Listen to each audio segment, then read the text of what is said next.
Chapter 12. This is a divine doctor. Such a grand manner. Mu Cheng, barely containing his anger, began to make a phone call. Yes, right at the underground market. Hurry over.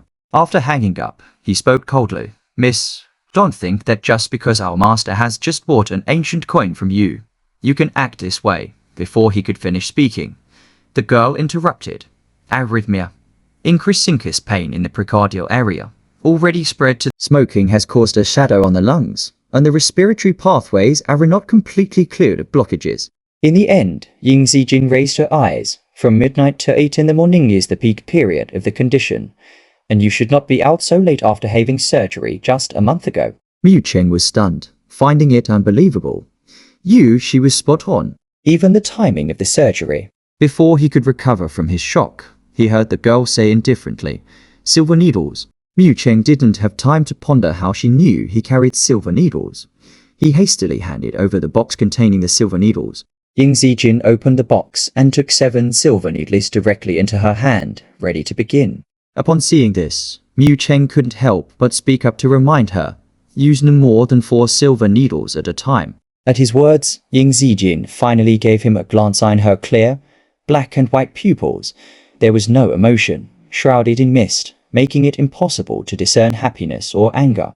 You could be quieter. I'm sorry, Mu Cheng said somewhat embarrassingly, yet he didn't think there was anything wrong. He had seen Miss Meng from the ancient medical field treat Mu Heking before, using only 4 silver needles at the same time. He even inquired about it, and learned that there were basically no people in the ancient medical field who could use 7 silver needles at once. It made sense, with only 2 hands.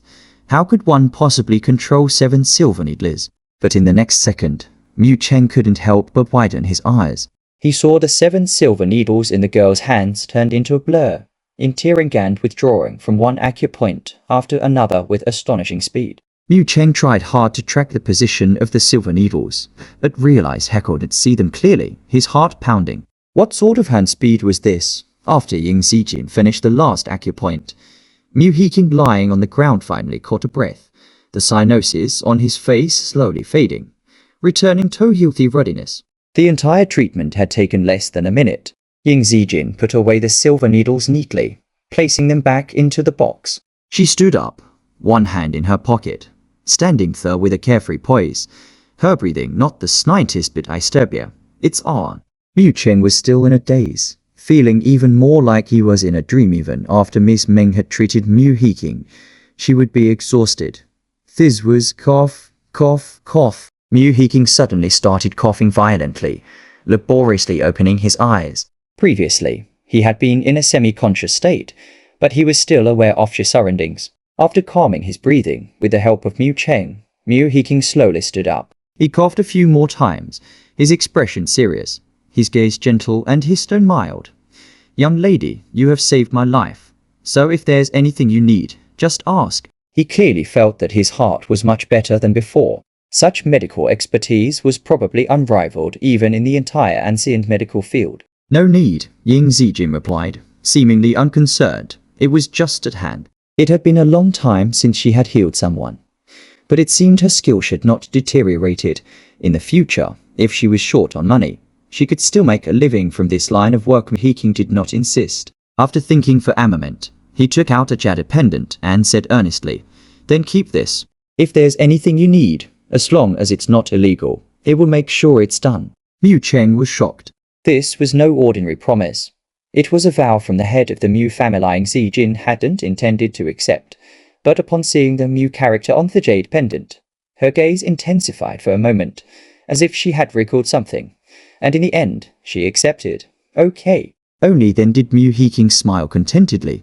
May I have the honor of knowing your name? It was rare for him to meet a young lady that caught his fancy so much. He simply had to make her acquaintance. Ying Zijin pondered for a moment before replying. My surname is Ying. Ying. Upon hearing that surname, Mu Cheng immediately thought of the Ying family, one of the 4 major noble families in Shanghai City, as the Ying surname was not common. This Miss Ying indeed did not seem to come from an ordinary family. The inherent nobility in her bones was innate. But the Ying family, Mu Cheng frowned.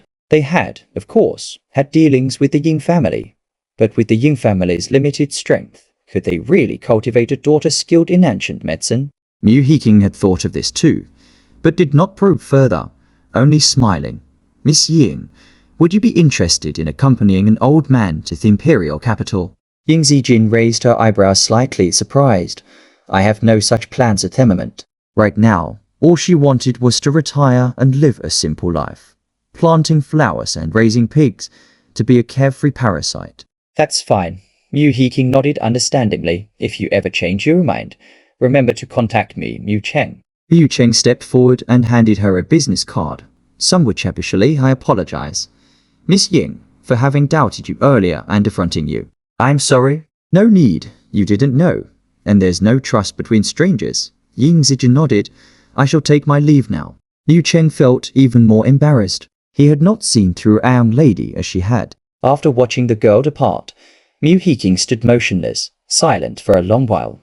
Then suddenly asked, Mu Cheng, what do you think about arranging a match for her? Before Mu Cheng could respond, he spoke for himself. Forget it. These foolish youngsters of mine are all disappointing. Not worthy of her. There's not. Mu King, was there ever an elder who disparaged his own descendants so? What a pity. Why isn't she a daughter of my Mu family? If she were, Mu Hiking sighed, then instructed. We'll stay in Shanghai City for a few more days. After the snow had cleared, and it was a perfect sunny noon, Yunwu mist swirled in the distance under the azure sky, where white birds soared and circled.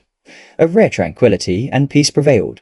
The Ying family's old mansion. Zhong Manhua glanced up at the third floor, frowning. The second miss hasn't woken up yet. The butler shook his head. No signs of movement. It's Ariadne, and she hasn't woken up. Zhong Manhua was displeased. Wake her up and tell her to come down for lunch. The butler was about to leave when the telephone in the living room suddenly rang. He checked. Madam, it's Echo from the imperial capital.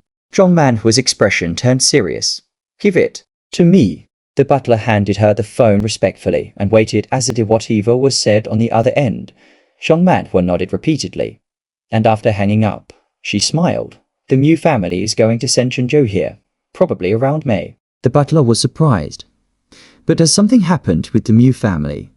Why would the Mu family, thriving in the imperial capital, suddenly decide to send one of their heirs to Shanghai City? I don't know, but we must receive him well. Zhong Manhua poured herself a cup of tea with graceful movements. WWE need to start preparing now. In armament, send someone to order furniture and vacate the second room on the right side of the third floor. The Mu family of the imperial capital was not to be trifled with by any of Shanghai City's four major noble families. Relations must be maintained at all costs. Madam, I think it's better not to let young Master Chunzhou stay in the old mansion, said the butler hesitantly, reminding her. The second Miss still doesn't understand the rules of a wealthy family, and if she offends him,